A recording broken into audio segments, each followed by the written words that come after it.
Recording. And this is something we do here in District 11. We just take the exam. We go through every question.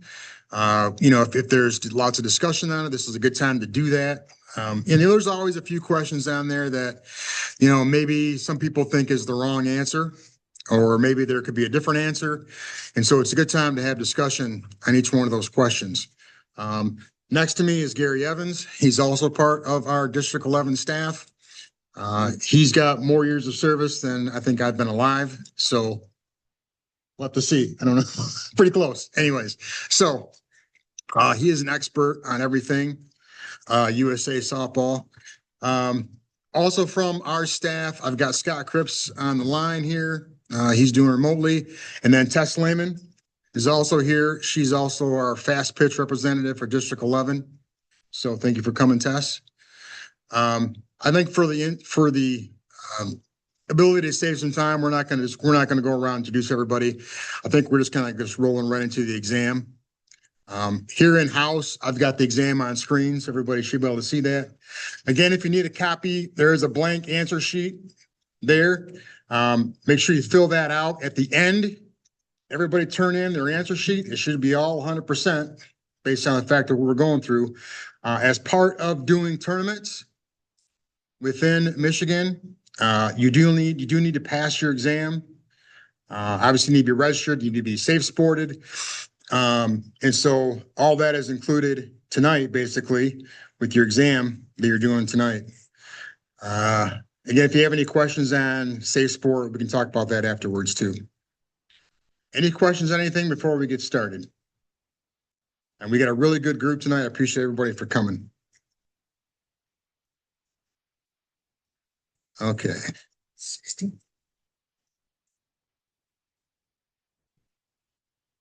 Let's see.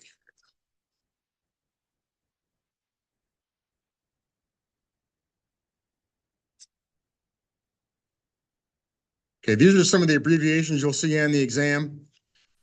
So kind of familiar yourself. If you've looked over the exam, I did send it out via email, so everybody should have a copy of the actual physical exam itself. These are some of the abbreviations you'll see on it.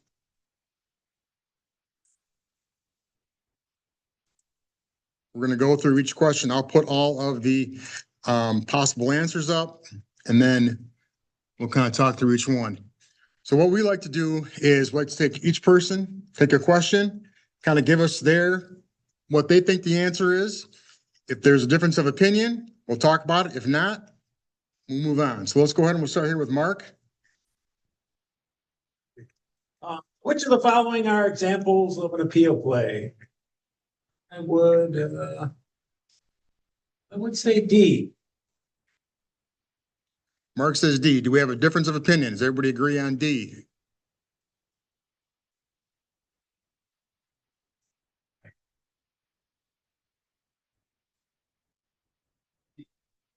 So the correct answer is C. Okay. C is the only example here listed that's an actual appeal play. Why wouldn't A and B not be an appeal play?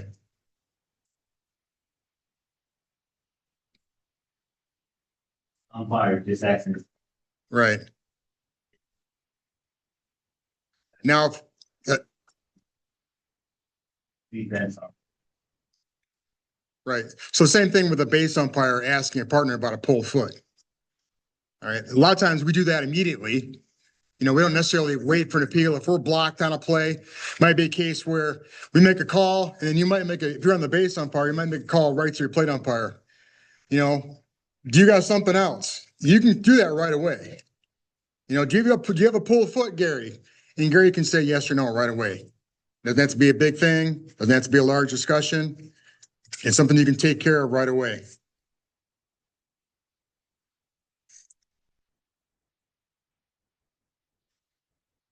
Okay, question 2.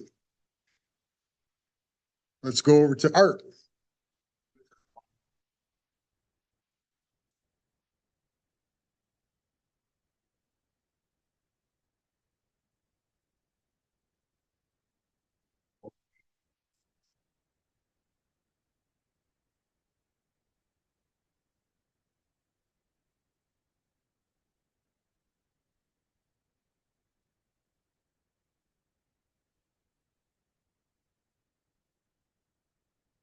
Everybody agree with that? That is true. So in a sense, A and B are the same thing, right? Anything that alters the physical structure from when it came from the manufacturer is considered an altered bat. That's really what we're looking for. Isn't C a new rule change? Yeah, the correct answer is E, yep. What's that, Gary? I'm sorry. Isn't C one of the new rule changes? No, Or is the laser? I didn't see that as a rule change this year. What we discussed in any of the rule changes. So they talked about adding a sensor to the bat. That was new this year. So teams can track, bat speed, velocity, exit velocity, stuff like that. All right, question 3. Let's go over here to Ron. 3 is after 2, Brett. Yes. And you can read it up there if you want to. You like that so?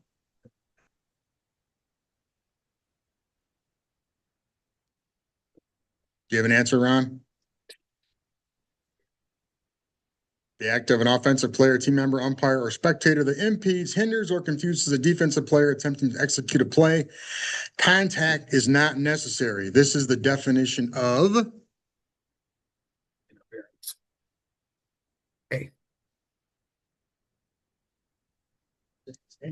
I hear A. It is A. Okay. We don't have any like that. That's a pretty easy one there. Everyone should know that one. Number 4. The act of a defensive member who hinders, impedes a batter from striking or hitting the pitch ball, or who impedes the progress of a batter runner who is legally running the bases, unless the fielder is in possession of the ball, the act of fielding the batted ball. Stretch B. Yep. Again, that's another right from the book definition of obstruction.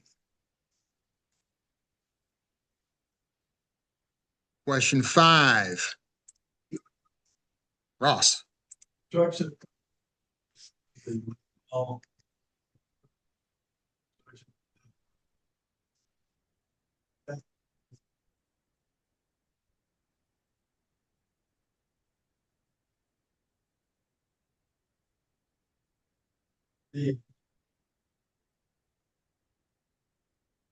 Everybody good with C? Yeah, so this is really the 2 things you're looking for in obstruction. But between what 2 bases did the obstruction occur? Okay, and what base are you protecting them to? Right, those are the 2 things you need to determine at the time of obstruction. If there's obstruction or interference, not obstruction, or batter towards the third base, if there's a third base, he would be considered out. That's interference. Yep. Obstruction. All right, it's a delayed dead ball. Your arm's going to go out. You're not going to hold it out there until the play is over. You just hold it out. You just verbalize obstruction. Okay. Then you can bring your arm down. And then when the play is over, then you can make your call. Okay. If you protected him to second and he goes to third and is thrown out at third, he's going to be out because you only had him protected to second base. Okay. Now the teams are probably going to be all, moaning and groaning. You called obstruction. So yes, but I only had him to second. So again, that's why when you call obstruction, you got to know at that time where you're protecting him to.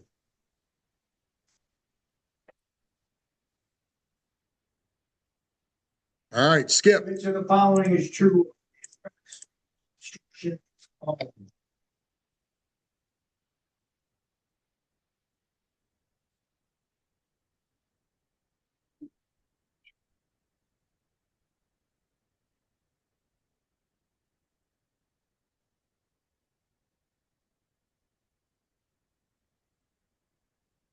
Need help? Anybody want to help?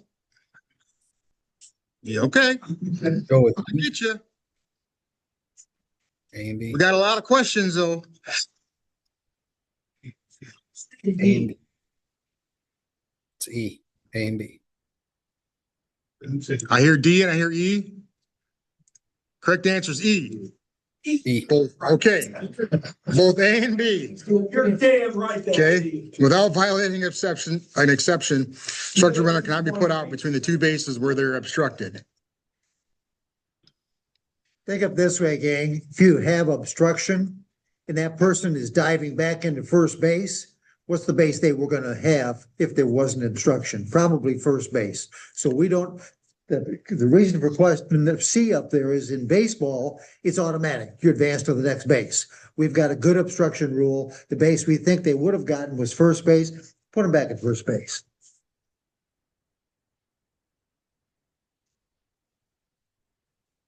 All right, question 7. This is gonna go to Clarence.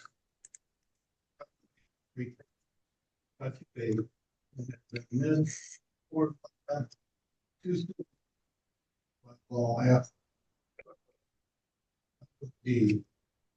Clarence says D. Anybody else have an answer?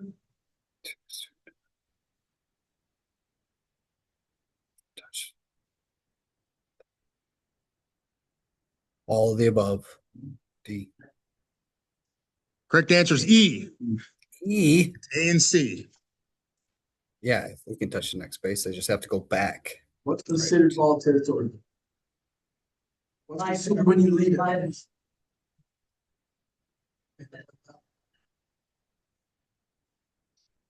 Right? So if they touch the next base, they can go back. They have to retouch the base they touched before they go back to the one they want to go back to. Okay. A good example of that, gang, you've had people that thought a fly ball was gonna be caught, runner at first base, they thought a fly ball was gonna be caught, they take off running, they round second base, realize the ball has been caught.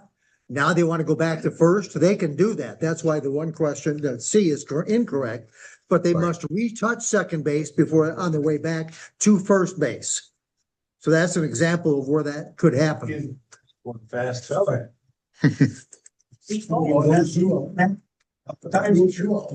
All right, Dan, question number 8. Swamp. All the strike, which is any part of the batter's person, including the hands, holding, or this is one exception to the team awarded first base.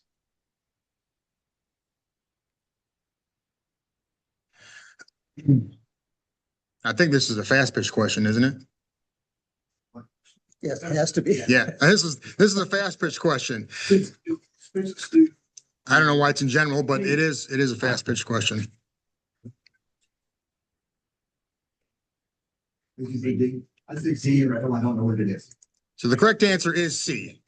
If no attempt is made to avoid being hit, the batter will not be awarded first base. Okay, unless it's ball 4.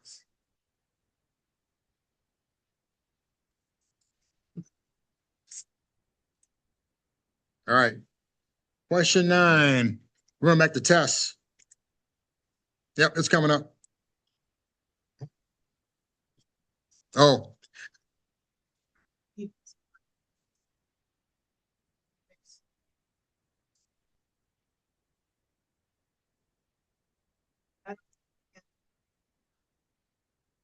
By the throw ball, it is not interference.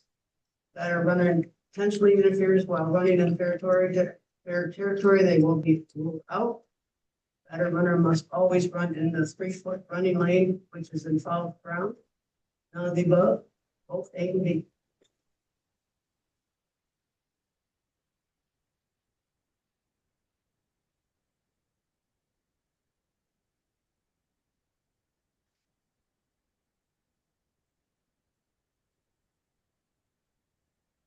so in this case, the ball goes into foul territory.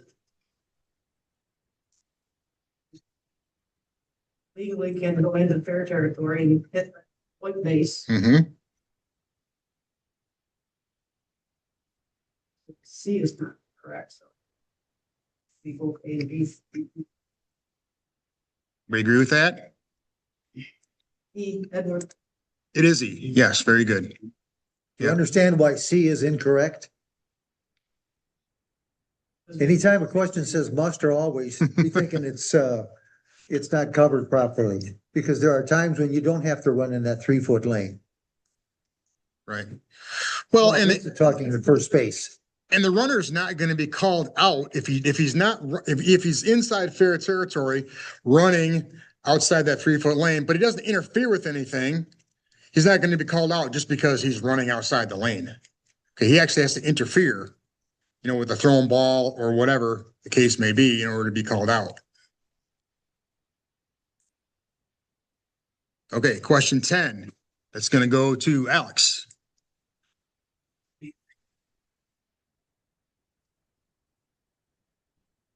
They fly the fielder about to catch a throw ball from the 6 on white portion of right field is A, ball's dead. It's out. Steve runs the plus return to last base touching the lyrics to be on the glove.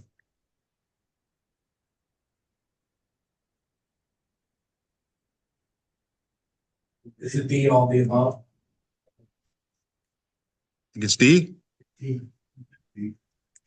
Correct answer is D. All the above. The ball is dead. The batter runner is out. And all runners must return to their last base touched. So again, this is a form of interference.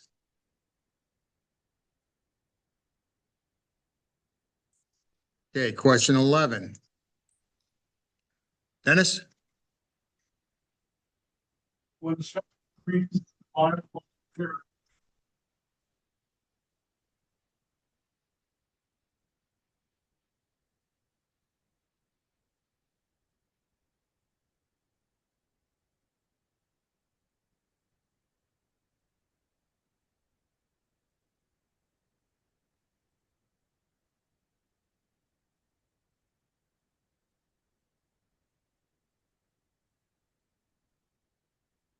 Good with that?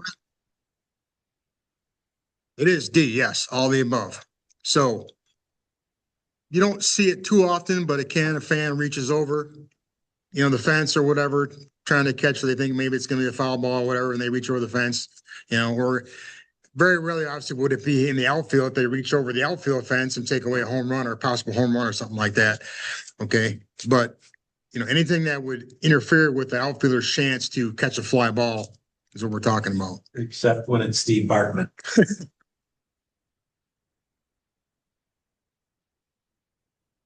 Okay. 12, we're going back. I don't know your name in the corner. Yeah. Tyler? Good to meet you, Tyler.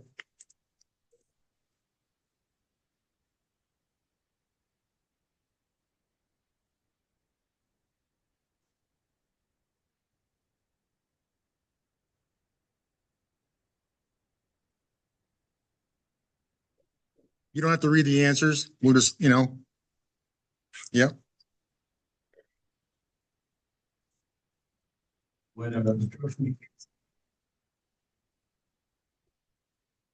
It would. What else? And if somebody wants to help Tyler out too, that's cool. Yeah, the correct answer is D, all the above in this case. Okay. Again, you're not going to see this too often in slow pitch. It could. This would happen much more in the fast pitch game, where the catcher actually has their glove out like this, and you could have a bat hit the glove. Slow pitch catchers, obviously, they're staying back quite a ways, and it doesn't really happen too much. But in this case, it would be D, all the above. And that's because the runner was able to make it to the base without being put out. Correct. And all other runners advance to base. Yes. Right. That were forced. Is that John? Right there? 13? With R1 on 3B and R2 on 2B, and one out. For its foul territory down the first baseline. And catches the ball, both feet in the field of play. Catching the ball, F9 sees R1 and tagging up to score easily. F9 potentially carries the ball out of play. What is the proper?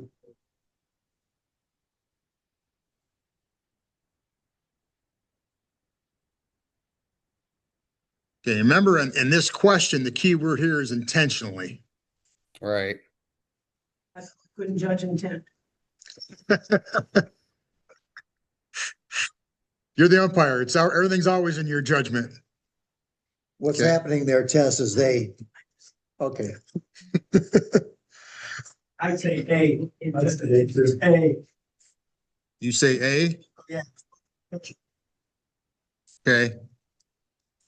So here the correct answer is B. Okay. If they unintentionally carry it into foul territory or out of play territory, excuse me, everybody gets one base. If they intentionally do it, everybody gets two. So unintentional is one, intentional is two. So again, it's going to be umpire's judgment. It could be tough In my to opinion, do that, but if you make that call, you better make sure you explain to everybody why you're giving everybody two bases. I know. Right. And some, so Skip, you're absolutely right. If we think of that, at a ball that somebody may catch and then fall over the fence, that's your catch and carry, which is one base. What they're saying here is that person intentionally took it out of play, so that runner from second was not gonna score. So it's Rule 8, Section 5K under effect. Check that out. It goes to two bases. Yeah. I took this test this afternoon and I had to go to the effect to find out, because I've never had that happen where it was two Right. bases. And I do put up there the rule in the section where it's asked if anybody wants to see where that rule is. You've got it up here. See, now you gotta make that judgment call, they intentionally get. Well, like I said, it doesn't happen very often, but You say that, for sure, I saw him do this. right. Get one base. Well, some of them guys just jump on the fence and then jump over it. That's an intent to me. I've seen that On the before. foul line. Foul. You don't have too many fields though that are open all the way around either. So it's much more easier to do if you have open sidelines, where guys can just keep running if they want to, without having to jump a fence or whatever. But In the example you just brought up, though, if somebody's jumping up to catch a ball, hit the fence and go over, I consider that a catch and carry. That's not That's not intent. intent. Correct. But if Correct. he steps on the fence and then jumps over the fence, that's what I'm saying. I've seen him do that. like I said, if you make that call, you better make sure you explain to the coach why you make that call. You've got a question back there in green. Yeah. What if you're, as a player, so you are flying, and you either hit the fence head on with the ball in your glove, or you're gonna protect yourself and jump over the fence. That's intent. Well, It's a safety. but the intent there, That's your call. but the intent we're talking about here, the intent is to prevent a run from scoring. Okay? If he's doing that, that's almost, he's trying to protect himself. And that's why I say as an umpire, that's what you got to judge. All right? I've never seen this call. I've never seen two bases. Stupidity could do that. I suppose if you took it out and, and kept running or something. Don't open a carry. Yeah, base. Exactly. Any more questions on that? Okay. We're gonna move on to question 14. Tim?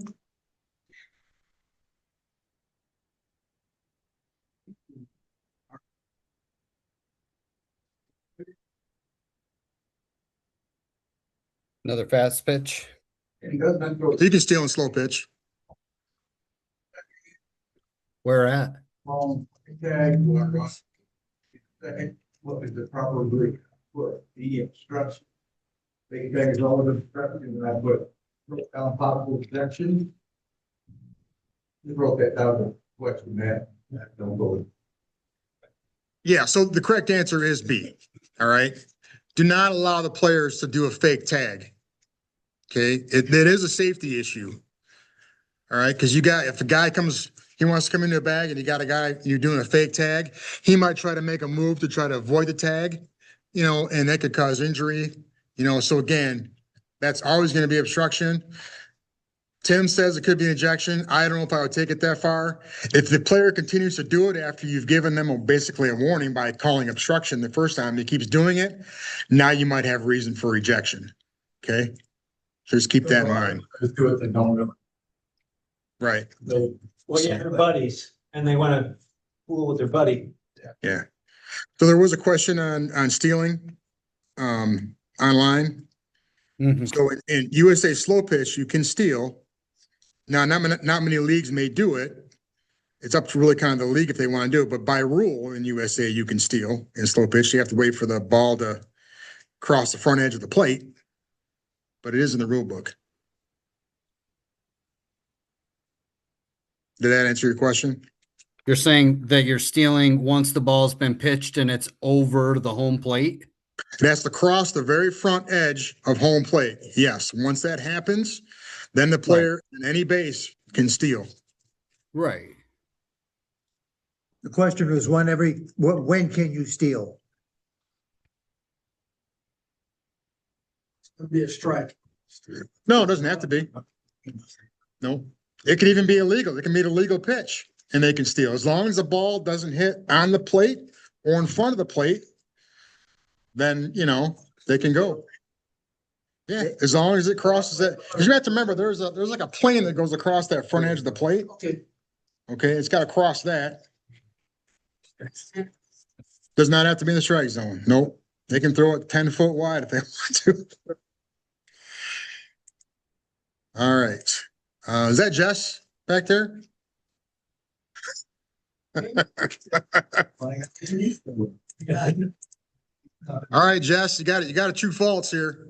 And it's a fast pitch question too. You want me to read it? Okay, on a pickoff attempt at first base, a runner may return to either the white or contrasting color portion of the base. True or false? True.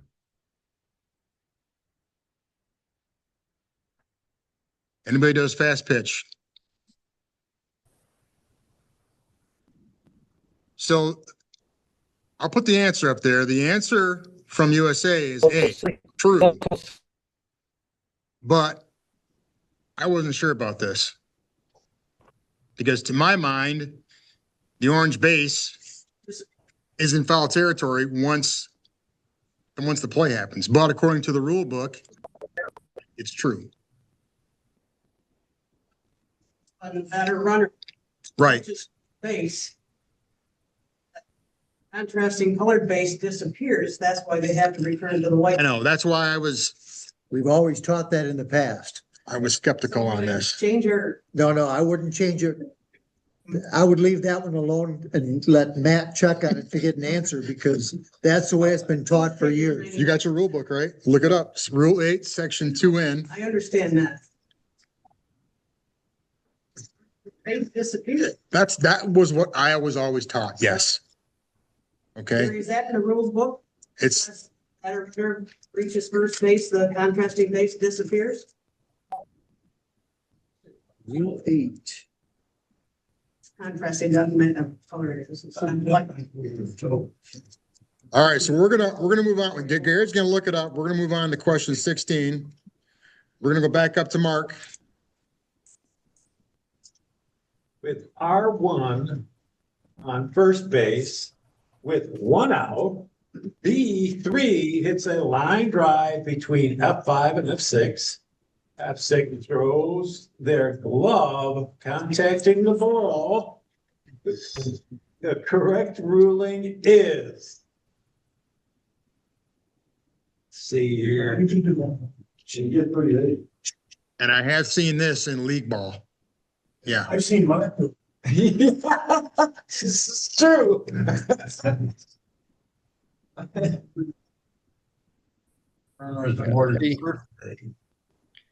Good ball. The runner is awarded first base, and they dead ball. They can see. Yeah, runner is entitled to read. I would go with C. You see? Yes. Only C. because you don't want to take away from the offense being able to advance for the Correct. defense's ignorance. Right. So again, it's gonna be a delayed dead ball. Okay. You're gonna get 3 bases on this. Anytime you throw a glove at a ball and it makes contact, remember, it has to make contact. Okay? If it makes contact, now we've got delayed dead ball. It's a 3-base award. If they try to go home, they get thrown out at home, you got an out, right? Because you're basically awarding them third base. So it's something that these league players, some of these league players, you think they're being cute by throwing their glove at a ball. If they do that, make sure it makes contact, because if it doesn't make contact, then you've got nothing. Okay, so keep an eye on that. Let's go back to the Batter runner would be out in. Correct. The batter runner would be out. If they try to advance to home, they get third base no matter what. So if they go into second base and they get thrown out, you just call it dead ball at that time, then you award them third base. Okay. Gary's. Back to the previous question, if you'll put that back up there. Yep. I'm gonna read the 3 sections that are concerning that rule. On any force out attempt on the foul side of first base, the defense and the batter runner may use either white or the contrasting color orange portion of the base. On an errant throw, pulling the defense off the white portion of the base into foul ground, the defense and batter runner can use either the white or contrasting color portion. Once the batter runner reaches first base, they may start on either the white or the contrasting color portion of the entire base. It's unique to USA softball. On balls hit to the outfield with no play on the batter runner advancing to first base, and the batter runner may touch the white or contrasting color portion. Should the batter runner return, the right runner and defense can use the white or contrasting color portion. Tess, what you said has been used for years. Well, but you just heard the question is correct and the answer is correct by the book. That's different from Federation, right? Because I think we're going to the double base this year, right? Yeah. In Federation, so it's a little bit different. So in USA, according to that rule book, if whoever gets on first base, if they want to start on the orange bag, they can start on the orange bag. And for years, people have always asked me, can I start on the orange bag? And I always say, no, you got to be on the white bag. So either I've been wrong or that rule's been changed and nobody's known about it. So just so everybody knows, that's a USA softball rule. Don't apply that rule to Federation or high school ball. And say that the defense can use the first back to like tag them out, If the ball comes from foul territory. foul territory only? Yes. What we used to say is after the batter base runner reached first base, they had to use the white. That is not the case. I just read that to you. And Don Newstead, our staff member, is online and saying, I think that is true in 16 ounce. It could happen in 16 inch, not 16 ounce. Pulled out the flame, gets the ball. So if the ball gets thrown in the dirt or whatever, and you got a real slow runner, obviously, and the runner goes into foul territory, let's say the pitcher goes to cover the bag or something, that first baseman then goes to throw it back to first base, try to get the runner. All right. That whoever's covering that bag can then cover the bag on the orange base and take the throw. But the throw's got to come from foul territory. All right. Makes sense? Yeah. If the throw comes from fair territory, the defensive player has to be on the white bag. Okay. But by the rule we just talked about, if you've got somebody leaving first base on a fly ball, they left early, the throw is returning from the outfield, the offense and the defense can use either color base by that rule. Right. It becomes very confusing. Well, it's different than what we taught. The guy hits it to shortstop, ground ball, and the guy leaves first base. And this happened to me last year. The big tall guy from Delta, that first baseman, he jumped up to grab the ball. But when he landed on the orange base and then fell backwards. And then the guy touched the base running from home. And I didn't know what to call. It was like, is he out or safe? He can't touch the orange bag. I said, oh, I don't remember. And I forgot who my partner was that time. I don't He think fell into foul territory, right? But the throw came from fair territory. Sure. Yeah. But when he went to tag the base, where was he at? He landed on the orange bag.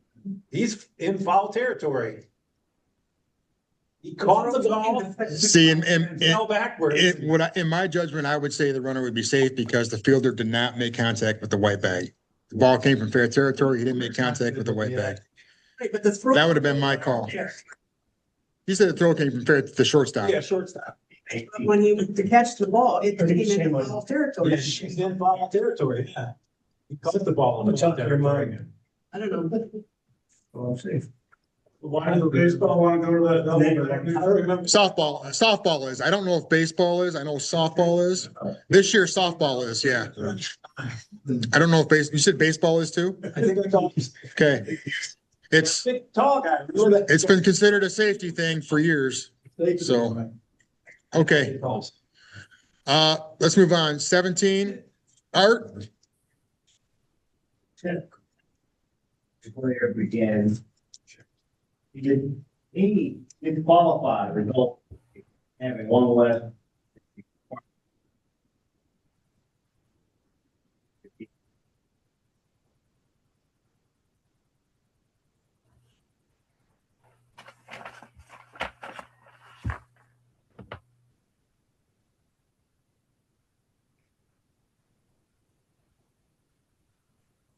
Not. If we're disqualified. Maybe an automatic out of time. I don't think. the answer is true, yes. Okay, If they were ejected and they don't have anybody. right, Then penalty. right. So in this case, they can play the shorthanded rule, but they have to take an out. All right, in the lineup at that point. But in a tournament play, we start with 10. USA tournament, and the player is out. You have to start with 10. If you don't have 10, you only have 9, you start with 9 in and out. But if you start with 10 and you lose a player, you go. You can go down to 9 and play with an out.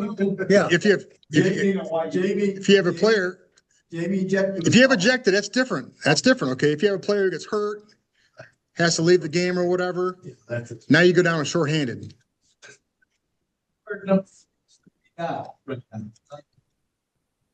Yeah, you can't go down to 8. Yeah. Well, if your required number is 10, you go down to 9. That's, if you start with 9, you can't go down to 8 though. Okay? Right. All right, question 18. Lee, you made it.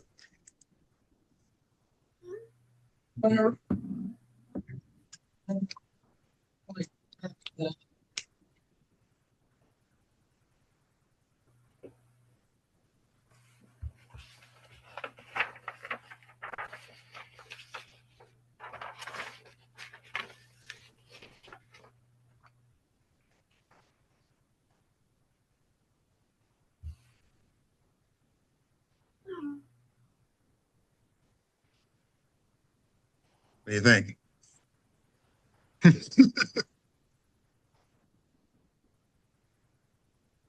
E?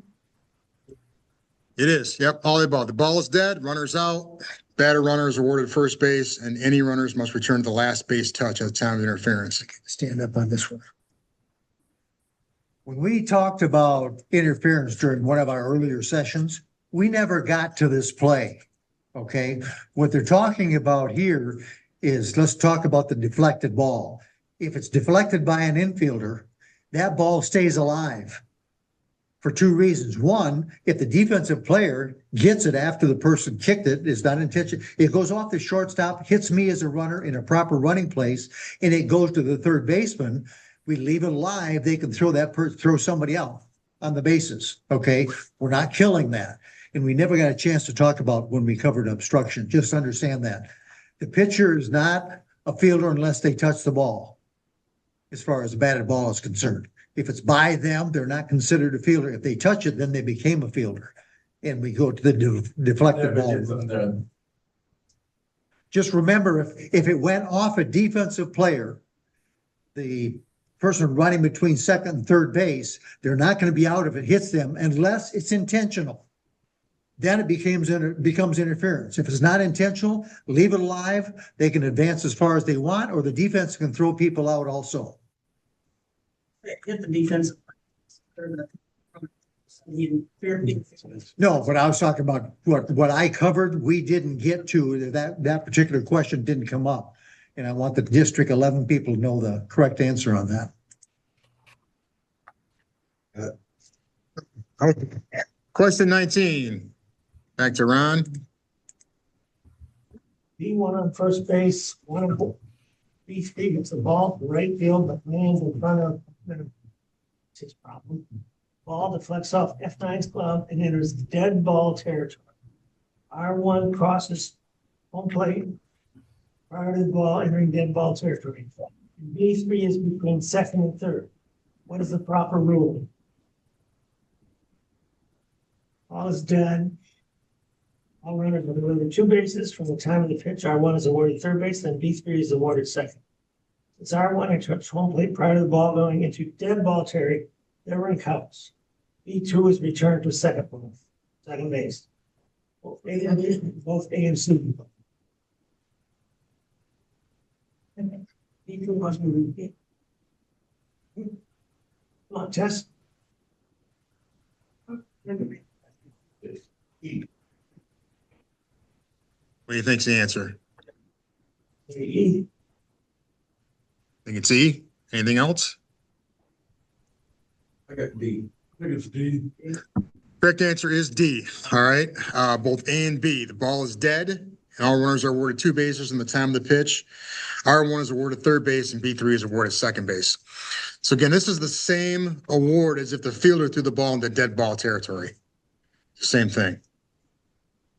Okay. Off the bat, it's a 2-base award. Therefore, you're awarding 2 bases. That person couldn't possibly have scored. Mm-hmm. Let's say 5L. What's that? Letters of the 5. That's 5I, I think. 5I, sorry. Section is that. I hope it's not in 51. It can't be. Or I typed it wrong. We don't have it. Gary will look it up, make sure we got it right. Question 20. This is a long one. Don't read the answers. I can read it if you want me to, Dar. In the third inning, the manager of Team A requests 10 and approaches the plate umpire to ask if a player who was not listed on the official lineup card pre-game meeting can be added to the lineup and play in the game.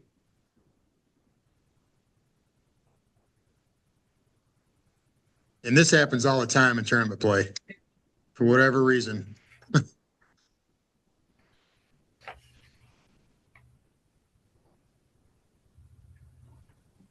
B. B. Anything else? That the correct answer is B. Okay. As long as the player is on the roster, that's the most important thing. Okay. They can be added to the lineup card at any time during the game. They got to be on the roster. So obviously it's helpful if they are on the lineup card at the beginning of the game. So everybody's aware, both managers are aware of who the full roster is and who's available to substitute. But if they forget to put somebody on, as long as they're on the roster, they can be added to the lineup at any time during the game. To answer your question, it is 5I. Ah, he's right.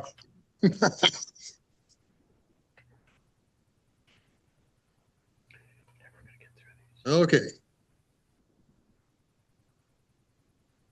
21. Who's up, Ross?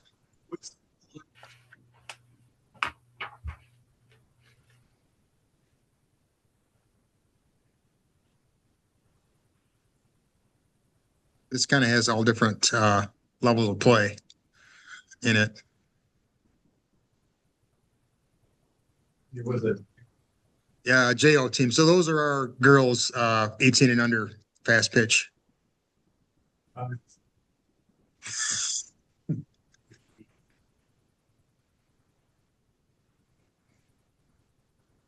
So in this case, the answer is C. The JO team is playing in pool. So again, if you're not doing fast pitch, you may not know the other, but you should know the ones that are legal. So A, B, and D are legal. C is not legal. Good point.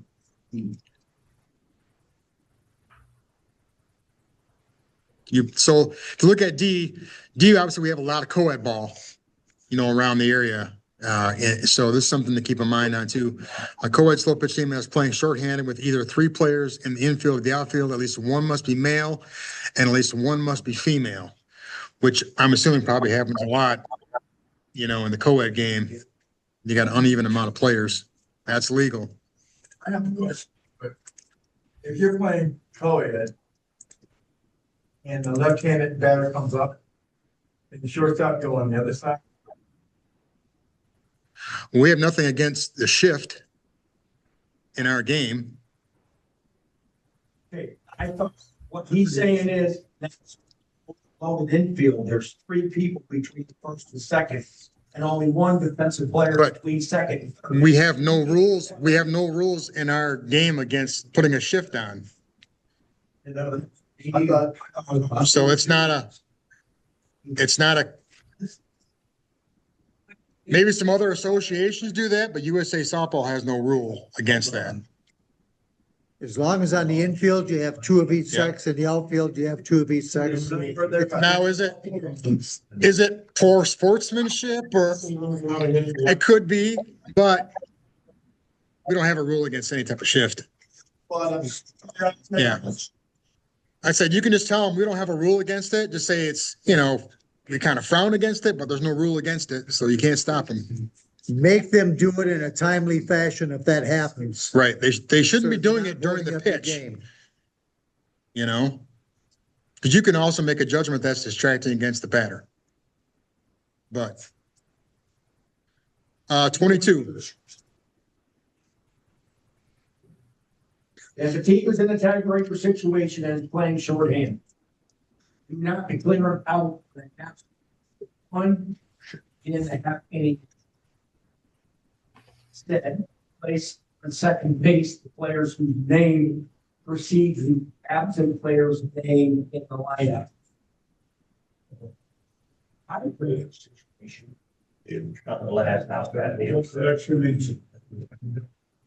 was better on the second base. It goes to second, right? No, No, the last scheduled batter.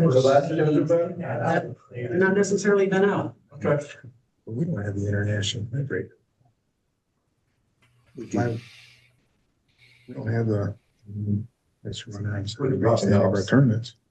We don't, in Michigan, we don't do that. So this is a national, but we don't do it in our national tournaments either. That's why this question didn't make any sense to me. Because talking about putting a player on second. Not that I know. It's only in tournaments where they have the tiebreaker. Just say it that way. Okay. So it's not something that we do in Michigan as far as putting a runner on second base. Like in our tournament play, we don't do that. Leagues might do that. Leagues, let's do it. Okay. We don't do that in any of our state tournament play. We just play straight, extra innings. In this case, the answer is true. Okay. I assume this is what, did they do some fast pitch test? Okay, so this is what has to be more of a fast pitch scenario then. We don't really do that in slow pitch.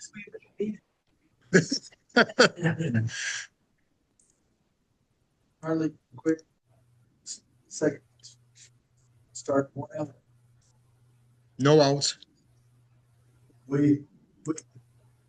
One. Canadian. That's the Canadian rule? 1 out, okay. All right, who's up? Clarence?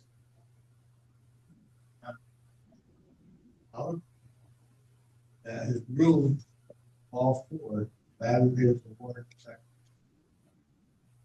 Are you kidding? That's great. It's good for you, but is that the rule? I don't know. What are you gonna do if it happens in a game? 50-50 The answer is false. We do not award them second base. He was right. They're awarded first base. Their award is first base. If it's Okay. all full. In slow pitches and a dead ball. It goes out of play. It's the ball. They're awarded first base, right? So they can't Yes. advance any further than that. They can only, on a walk, they can only advance if there's a subsequent play being made on another runner, basically, at that point. Then they can go to second base. But another play, I overthrow another play. Good question. Yep. 24, Dan. I thought this was a hilarious question.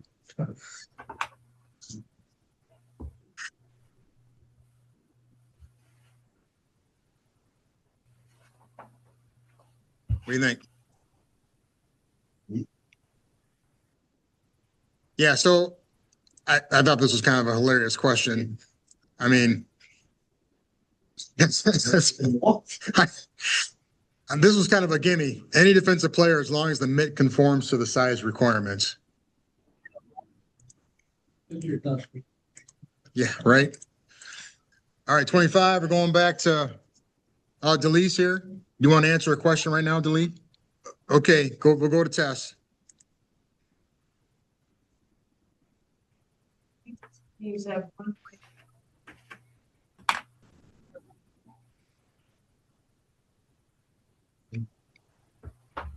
And this is new this year. This is the one. What do you say? E. E? Correct. In all games, in all divisions of USA softball, if they want to, they can. What is You wrong probably- with people? You probably won't see it. You'll see this. This will happen in fast pitch. You definitely will see this in fast pitch. Next one will be the umpires having an information. Hopefully, we just need that electromagnetic blast to take them all out. All right, Alex. Base is loaded and one out. E5 hits ground ball and snap two on the plate. Ball gets away to the end. Try and retrieve the ball. Like higher field here, switching the following statements is true.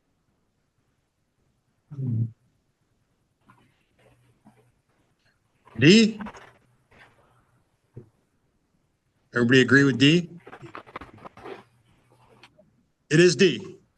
Good job.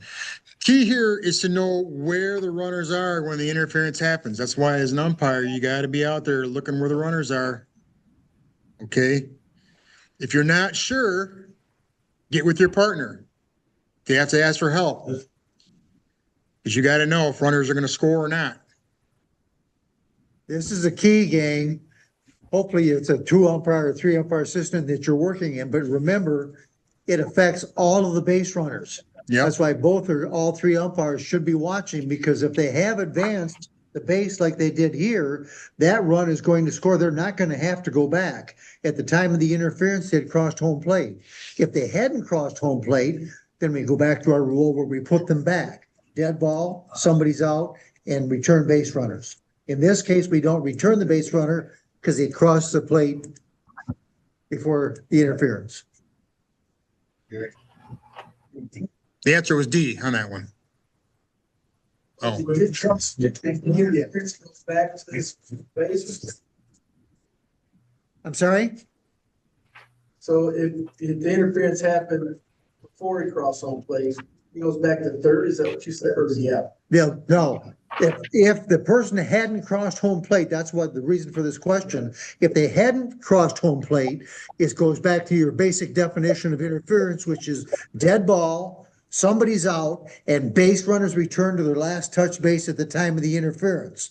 So if they hadn't crossed home plate, they go back. Who's out? Well, you've got the runners out for the interference. so if R1 interferes with it, R1 is going to be out. Everybody else is going to go back to the base they last In touched. this case, it's R1. You know, if the bases were loaded, it could be any one of 3 of the runners or the batter. Question 27. Who's up? Dennis?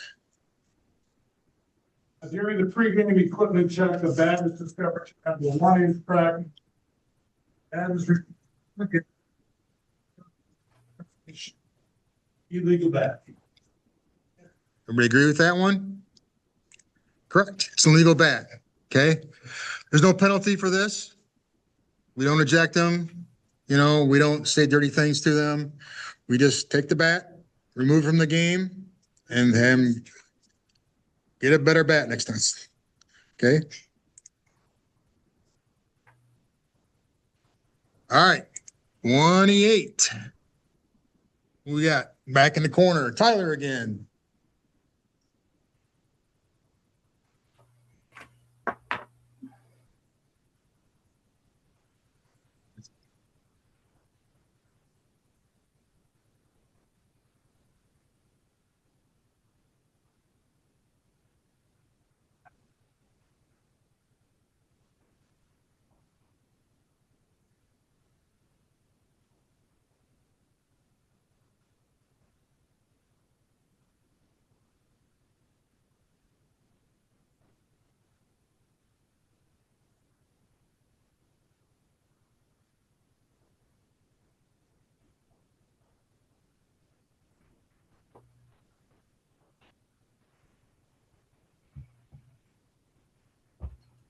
What do you think?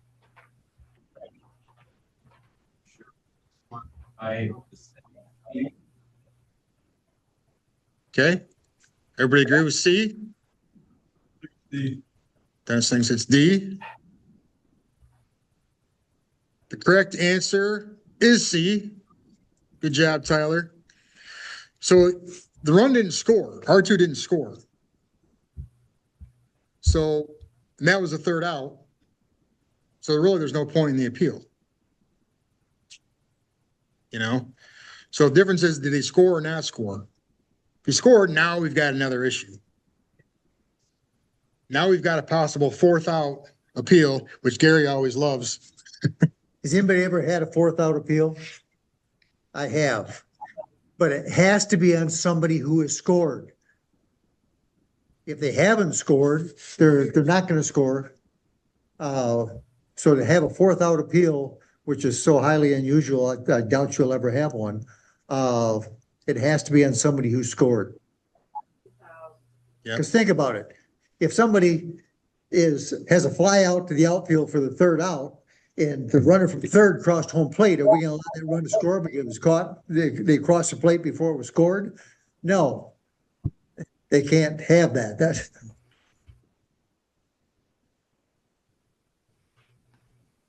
All right. Good job, Tyler. Yep. 29. Who's up? John?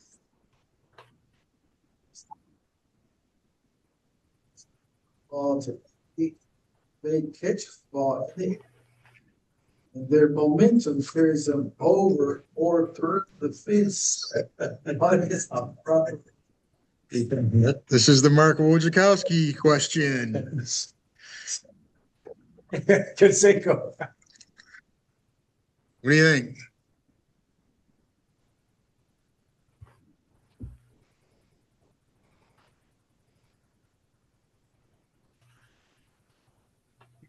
Well, if he caught it in the air and his momentum is already out and caught it in the fence. Right? So B. It's B?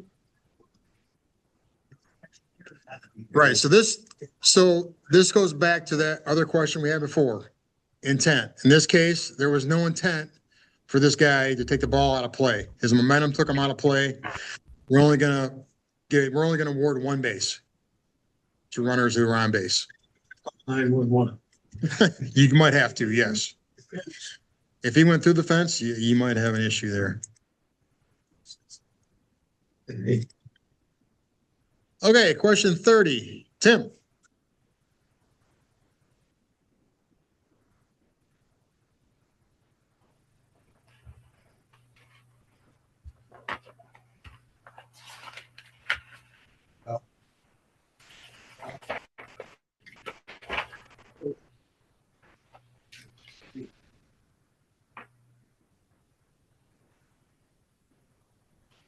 Any other answers?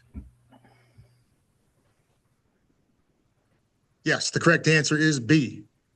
If in the umpire's judgment, R1 would have reached home had there been no obstruction, R1 is awarded home and their run scores. Otherwise, we'd have third baseman tackling runners standing around third base. Yeah. 31. Jess? No, you can have charge conferences and slow pitch.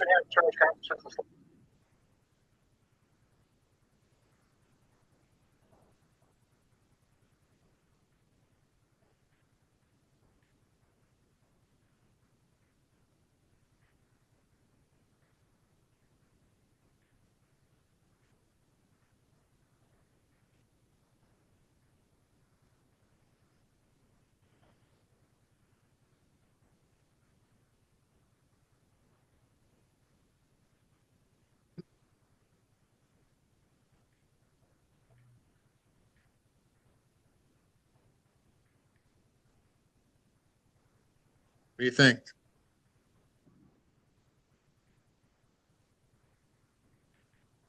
You see?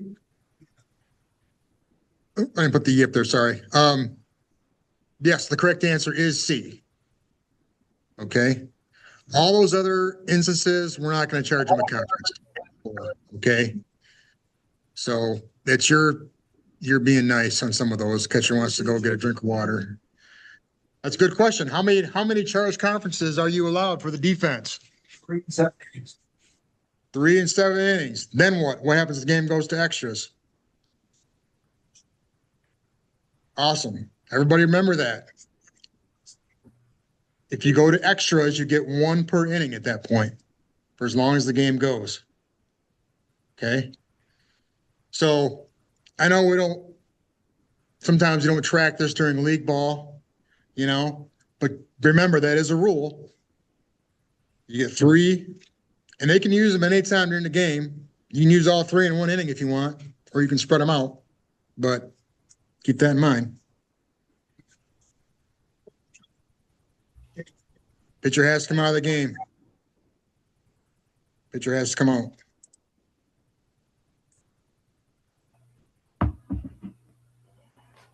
$32.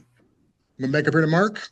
Runner is ruled out and the ball is dead immediately in which of the following?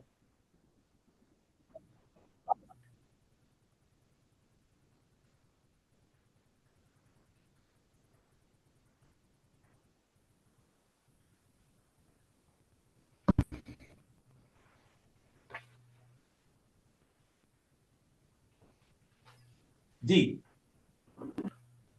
Mark says D. Any other answers out there? C. Skip says C. I hear C out there. Yes, it's C. So in A and B, okay, we're not gonna, call them out. We're not gonna kill the play like that. So if a coach physically assists a runner, we got a delayed dead ball. Same thing with B. A batter runner physically passes another runner. Again, we've got a delayed dead ball. That person, you're gonna call that person out, but you're gonna allow the defense the opportunity to make another out, another player. Okay, so those 2 instances, we're not going to kill it. It's going to be delayed. You're going to immediately say out, runners out. All right, give them the reason why. Let the play continue. You might get another out on another player. No, what you want to do on that play is you want to point to somebody, I've got an out, and make that call. The people watching know that you've seen that, but we leave it alive, like Right. Matt said, because it allows the defense to get outs elsewhere. They're already going to get the out for the aiding or whatever. Let it stay alive so they can get more outs. 33, back to Art.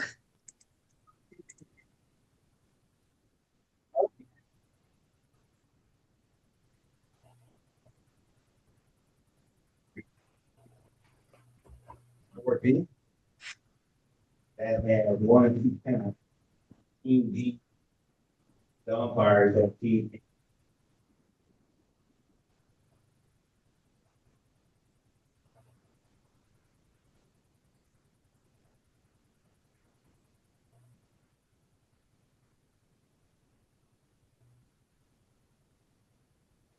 B. These improper at bat was legalized. Okay, any disagreement? Everybody agree with B? It's B. Yep.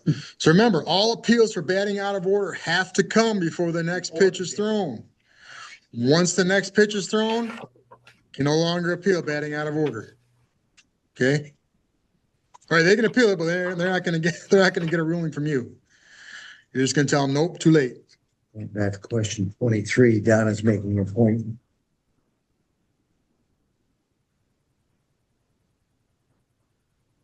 You think go ahead, it's two base award, Only on 2 outs. right?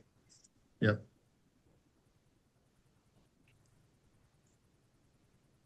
All right, 34, Lee. Oh, I gave you the answer already. You didn't catch it in time.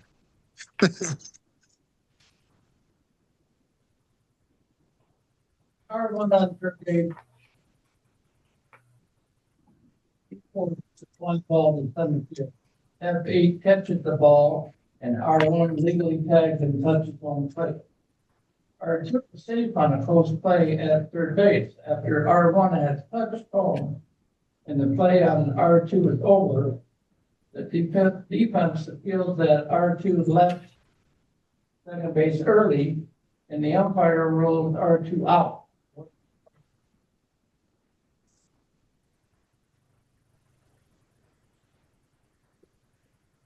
Go B. Yeah, you got lucky. I like put the answer up there.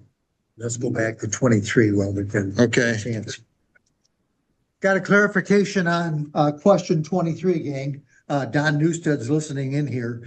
And remember that the pitch ball that went out of play, the award is first base. The exception to that is co-ed ball with 2 outs and they walk a male batter, they go to second base. So that could happen. That's the lone exception. Thanks, Don.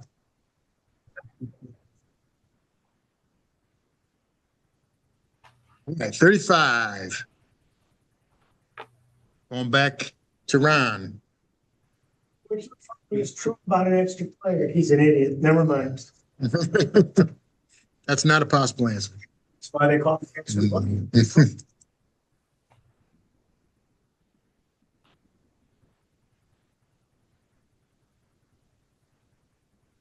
I'd say D. D? Yeah, this is again pretty easy one. It's D. They can be listed anywhere in the lineup. He's an idiot. They can play defense anywhere, but they must remain in the same position in the batting order for the You gotta entire remember game. to tell them all of that. 36. Dar. No run shall be scored if third out of an inning is the result.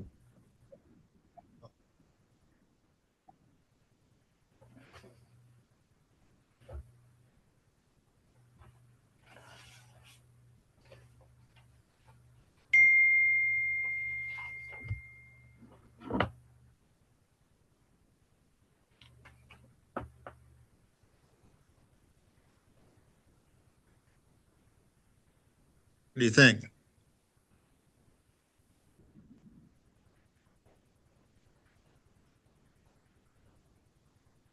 Think it's D? Correct answer is D. Yes, all of the above. Everybody should have that rule down pat.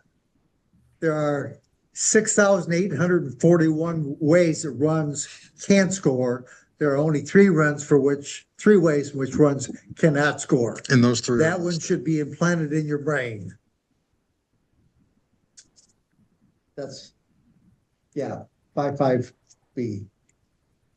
Yep. Okay. 37. Ross. The runner. The ball leaves. The flying occur. Okay, so I'm sorry, these are fast pitch questions. Right. So my intent was to just kind of roll through these fast pitch questions unless somebody must test. Okay.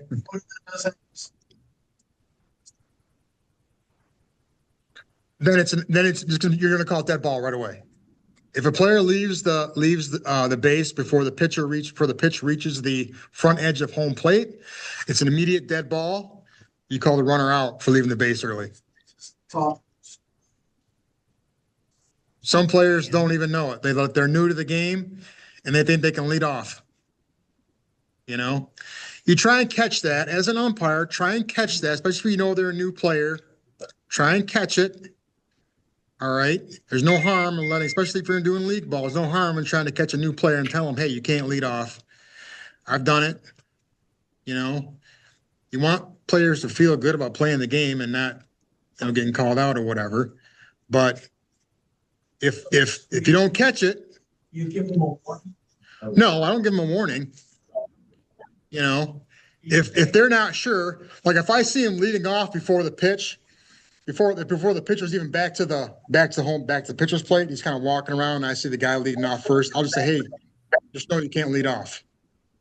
And they'll go back to the bag before the pitcher. Now, once the pitcher gets on the plate and he's ready to pitch, you're kind of too late now at this point. You just try and catch it. Young guys coming out of baseball.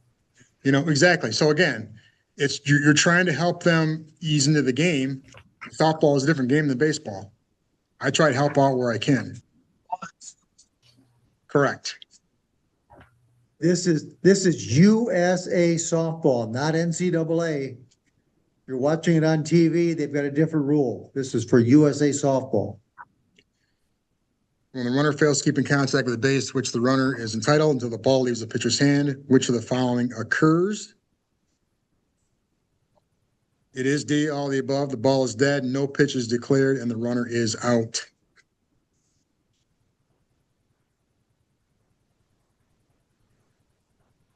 .38. This is true or false. Pitcher reaches first base on a base hit. Time is called. The catcher is replaced with a legal courtesy runner. The next batter gets injured and cannot continue to play. The only substitute available is the courtesy runner on first base. The courtesy runner must be removed from first base and enter as a substitute for the injured player, and the catcher must return to run in their place. Anybody want to try to? That's it. Art says false. So the correct answer is true. Jay? The courtesy runner must be removed from first base and enter as a substitute for the injured player.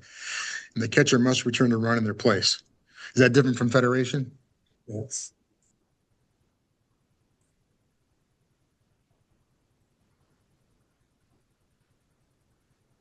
Okay, with the runner on third base, B2 sees ball 4 on the pitch. R1 leads off, remains off the base as the batter runner runs to first. Pitcher standing in the circle receives the ball from the catcher. The batter runner touches first base and immediately runs to second. The pitcher watches the batter runner go to second, but makes no play. Once the batter runner reaches first base, R1 remains motionless off the base, watching F2 and B2 running to second. What is the proper ruling? Okay.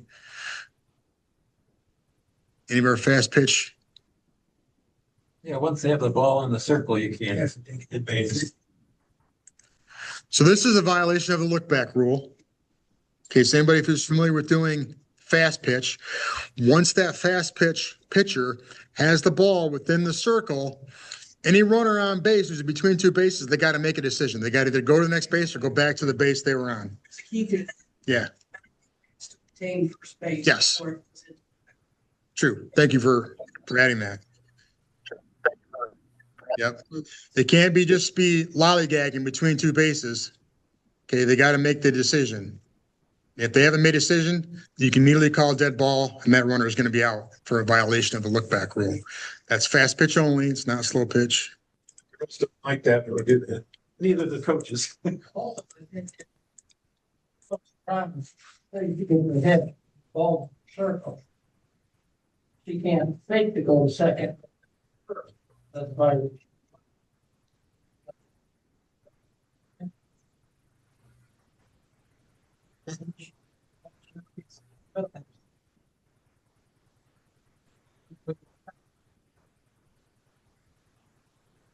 I would give it a second. You know, I would, Space, I'm gonna let her stop. And it'd be 2 rounds of boots. And the ball comes from the start. She fakes to go to second, Then you and got then you got her in the win. she's a. 40, which of the following fast pitch lineups are not allowed?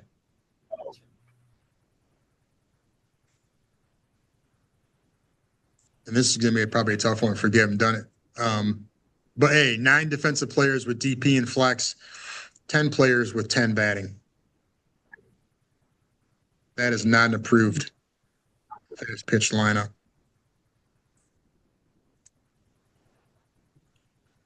41, which the following actions concerning the courtesy runner rule is not legal in fast pitch.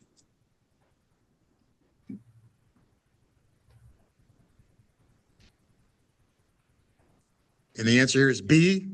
The DP bats for the flex, who is either the pitcher or catcher, and reaches base safely. The courtesy runner can run for the DP. That is not legal in fast pitch.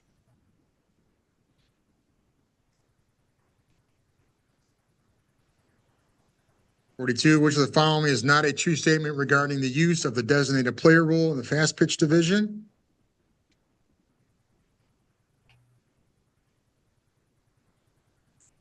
The answer here is C. The DP and flex positions are interchangeable. The flex can play offense only. And the DP can play defense only, and neither player has left the game. That is not true. And if anybody wants to get any further information on the flex, I would refer to Tess. DP and flex.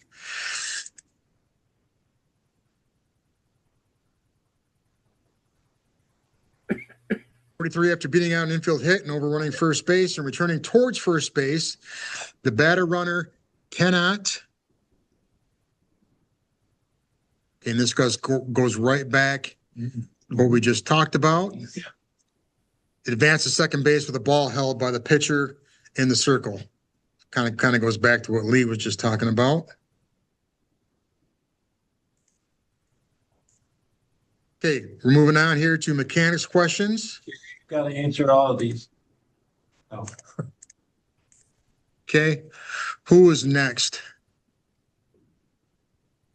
Is it? Think it was Skip. Look at this one to Skip.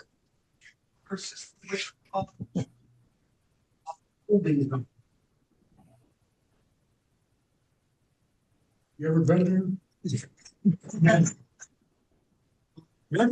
You go, yes. I have seen that. You haven't seen it since 1990. Okay. On the back. That's multiple times. See. Oh, boy. I hear E. Yeah, you're good. Got a lot of distractions here in this room, man. What's the whole? We'll talk about it. We'll talk about it as soon as Skip gives me an answer.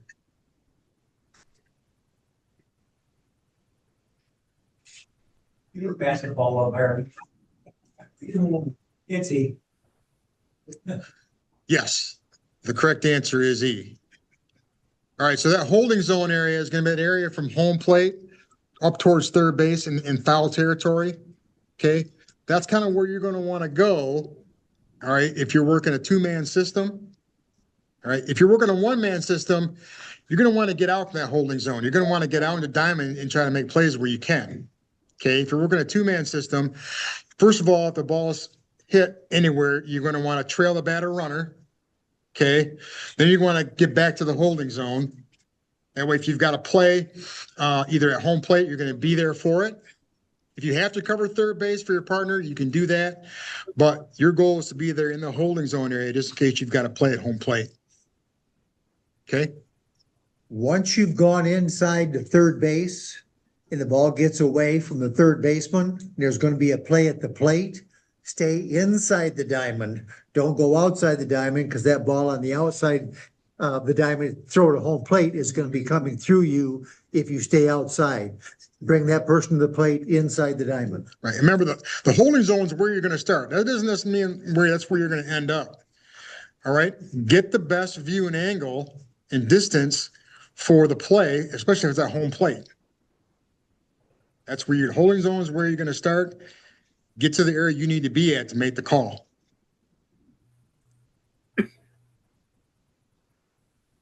.45. Clarence? Fielder. I had pin.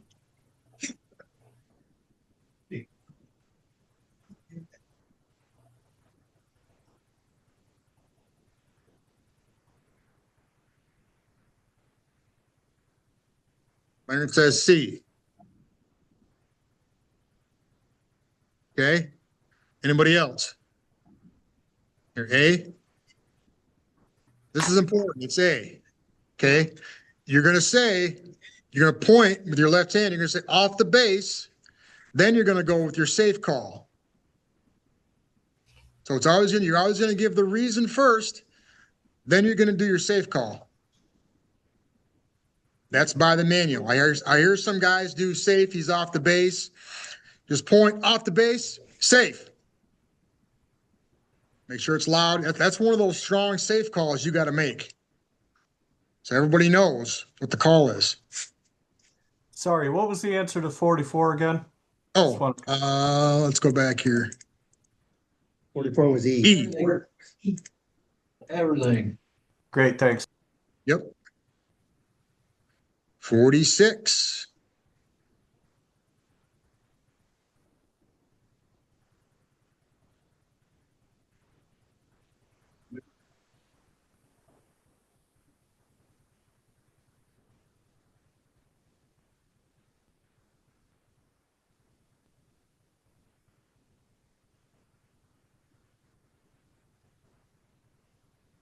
So you're the base umpire. What's your responsibility to make a call at third base?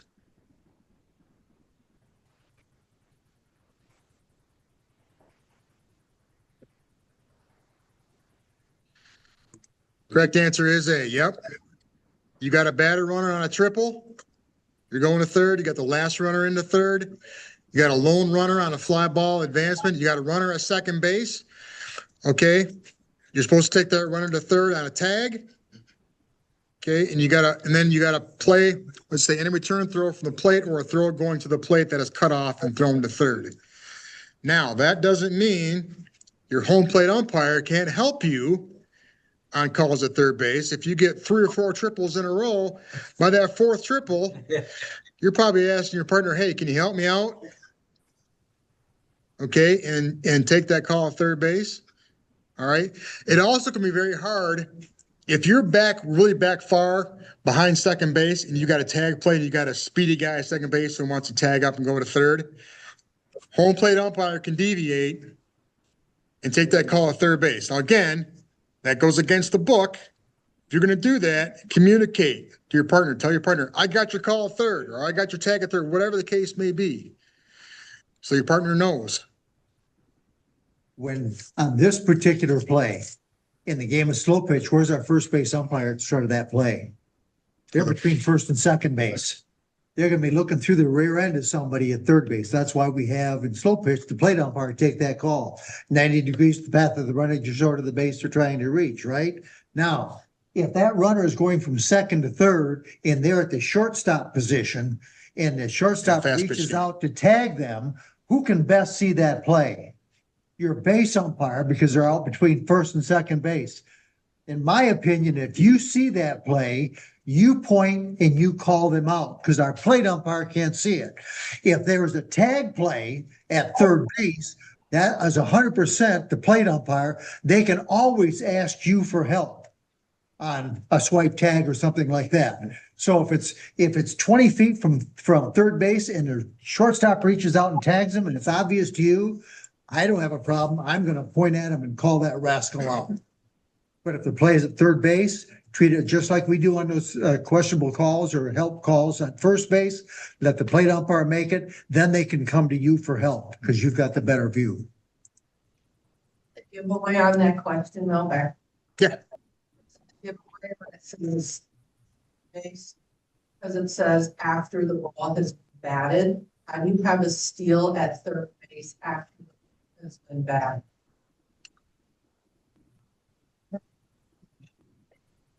Yeah, it's probably not worded too well. I mean, it probably is meant to be steal while the pitch. I agree. It's not worded very good. Good point, D. Hey, Don, you're listening? Did you write that down? Send that to the national office. Come on, give me credit. I must say, the questions on this test have actually been pretty darn good. They really have. I Okay. didn't even catch that one myself, D. That's a good one. Delete, you get this one then. A lot of Delete, this one's yours then. Yep, yep. all of the above. When the plate umpire is returning to home plate from a play at third base and the ball is in foul ground, they should. E. Agree with that? E? Correct. E, all the above. Okay, now remember what I talked about before. I have an exception here. Because if that is the plate umpire's call at third base and the ball gets away from the third baseman and goes to the fence, if I cross that line and go into fair territory, I'm stepping into the throw coming from the fence to the plate. So I take exception to that. I would come down inside the diamond to get the play at home. You know the play I'm talking about? If the plate umpire has gone to third base for a play on their runner there, now the ball gets it away and it goes to the side fence or the dugout area. Whoever feels that ball and throws it to the plate, where are they throwing from? Right. You don't want to move into the way of the throw. And I'm encouraging at that point, if the ball is outside, we stay inside. If the ball is inside, we go outside. That's what A is. Says remain in fair territory and move parallel to the baseline. Inside out. Yes, but it says they're returning to home plate after the play at third. Right. But you want to remain in, you're saying, but you want to remain in fair territory, right? Yes. Yeah, that's what A is. Remain in fair territory and move parallel to the baseline. So it's saying it's saying what you're saying. My bad. Sorry. Game damaged.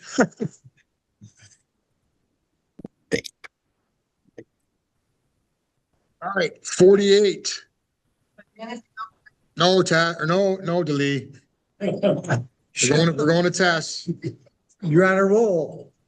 Get us out here. C, page 45G of the umpire manual. He said.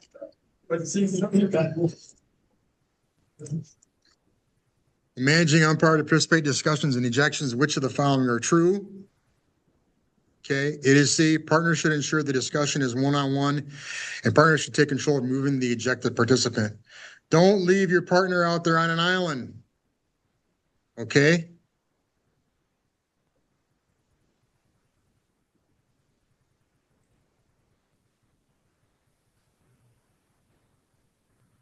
$49. Alex?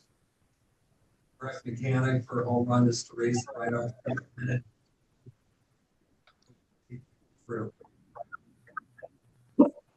It's false. We don't do this. It's fist.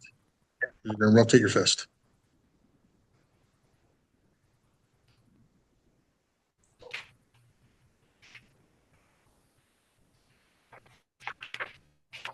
All right. 50. Dennis.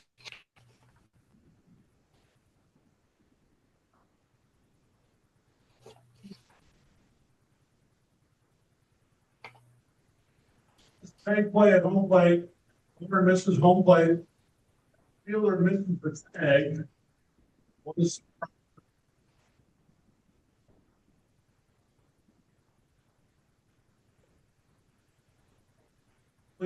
Is D. D? Any other? B. Or B? I hear E. The correct answer is E. It's both B and D. Okay, you're going to hesitate slightly to allow defense time to appeal the runner missing the plate. Okay, if no appeal is imminent, signal safe to indicate the runner was not tagged. But you're also going to remain alert, as it says here, as the runner is still liable to be put out. If the defense properly appeals the runner missed home plate, then they can be put out on appeal. Okay? So don't be in a rush, to make a call there.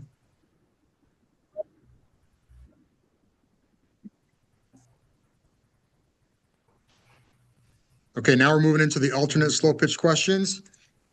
51. Tyler?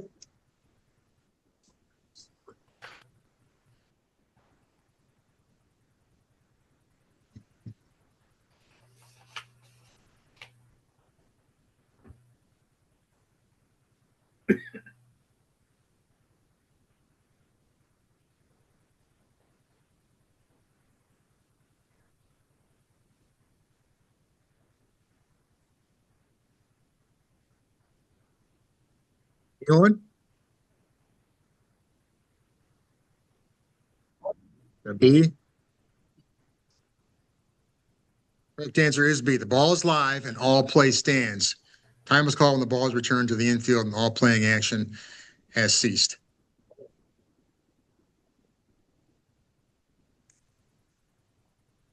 .52. True or false? Attempted quick return ball, quick pitch, or the batter is taking the position for that spot, or when the batter is off balance. Legal pitch is not declared, but a warning is given to the pitcher, and after the second violation, pitcher is removed from the.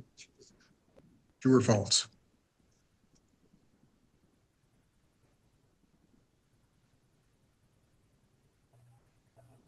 True. So all the pitcher's doing is quick pitching. Okay. So what's a quick pitch by our mechanics? Legal pitch. Okay. So the answer is false. You don't have to give a warning. They can quick pitch all they want. You're just going to call a legal pitch and it'll be a ball. If they want to keep walking guys because they want to keep quick pitching, that's all you can do. Eventually their team's going to be ticked off because the pitcher, but you're giving them the proper ruling. If they want to keep doing it, they have every right to do it. Make sure you protect the batter. Right. If you That's have the to whole hold point. your hand up and then point to them to say play ball, do that. Protect the batter. The first time you let something like that go, you're going to get a lot of crap from somebody. So make sure you're stopping them. Oh, no. All legal. We're saying it's called illegal. What I'm But you saying is if I'm holding them up, Right. they're not going to throw illegally. You can If they control throw that. through that. There's ways to control that from the umpire position if you want. 53.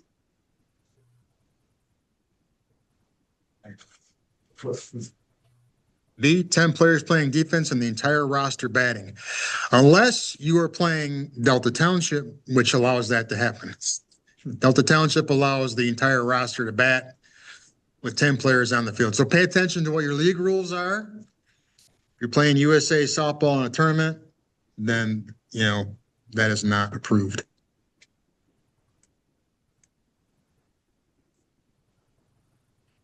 .54. Jess?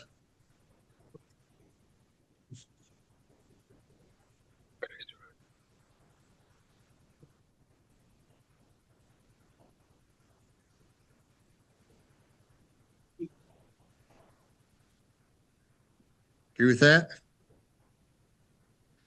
It's D. Any other player can serve as a courtesy runner for any player other than the pitcher more than once per inning. No.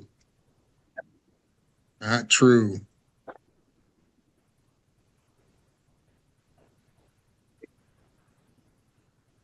.55, true or false? Back to Mark. When pitching in games that allow the pitcher to take a position from the pitching plate to a distance behind the pitcher's plate, both feet must be within 12 24 inches length of the pitcher's plate at the time the pitch is released. False. Correct, false. That is actually a clarification in the rule. That is really what the rule has always been. They added the clarification in the rule book this year that says you have to have 1 or 2 feet. It's not both feet, it's 1 or 2 feet in place. So if they want to stand with 1 foot on the edge of the pitcher's plate or anywhere within that 24, where is it? What did we say, 24-inch length of the pitcher's plate? They can do that and release the ball. Only 1 foot has to be. Remember, they get 6 feet back from that plate in slow pitch too as well. As long as they have 1 foot, left side, right side, front, back. Yeah, Ron won't let me pitch in the over 50 league. Right. 56. Art, Clarification also apply to just a second. Go ahead. Just a second. Go ahead.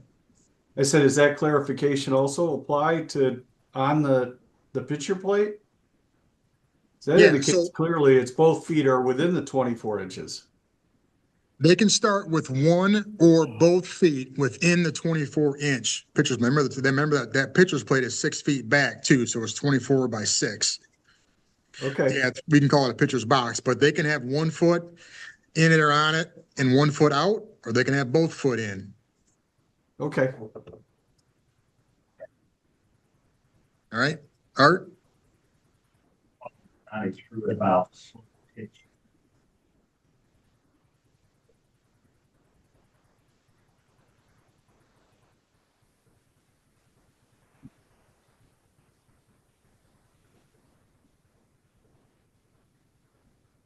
B.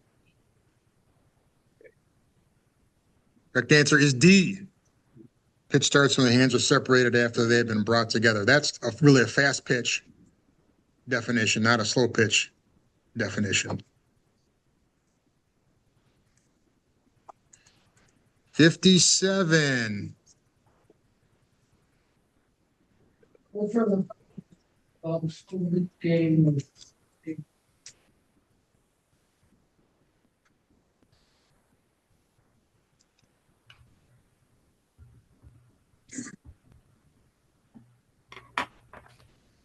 The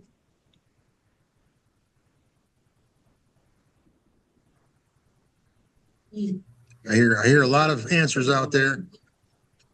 E is the correct answer, all of the above. Okay, remember we talked about A, the runner's out, they don't keep in contact until the ball crosses the home plate. That is it. We're telling. Look, Ben. Whoever throws it, yeah, that, the ball gets it. Correct. No, I believe that's correct, right? If it's a thrown ball. if it's batted, it's. No, you're correct. If the outfielder throws the ball into you, you can't get it, you throw you're there, that is too. If it's an errant throw, like I said, outfielder throws an errant throw, and infielder wants to stop the ball from going any further, they throw their glove up to try to stop it, and we reward the runners with 2 bases. Short. That's the same thing as that's a thrown glove. It's 3 again. You're throwing your glove at a ball that's been hit, a batted ball. Batted ball 3, thrown ball 2. Okay. Make sure I get your answer sheets. Make sure they're filled out. If you've followed along, you should have 100% answer sheet. Okay.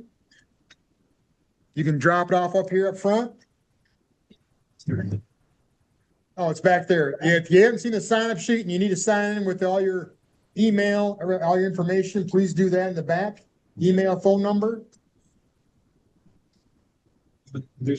Yeah. Tyler Swanson. Matt Salisbury. Nice to meet you. I'm a PhD student at PSU, but I do. Thanks for attending, folks. Park District League. So I was talking to Woody about wanting to get Thanks, guys. Appreciate the help. that last week, and he's like, "Hey, come on Monday." So Yeah. yeah, looking forward to it. Okay, so we're having a district clinic. Yeah. Which you're going on. Yep. I'll be there. come to that. That's We do a really lot more in-depth, we do classroom work, we do gym work. I don't have. That's really where you're gonna get a lot more bang for your buck. All right, I'll be there. So, yes. That's my easy way out I on it. remember you made it. I finally on. Yeah, I wanted to. So Tess brought in some uniforms, like uniform pants, shirts, all kinds of stuff. Anything you might need extra, please go through and take a look. Now we're. Well, If you need any assistance with registration, I can help you through that. We won't need that. All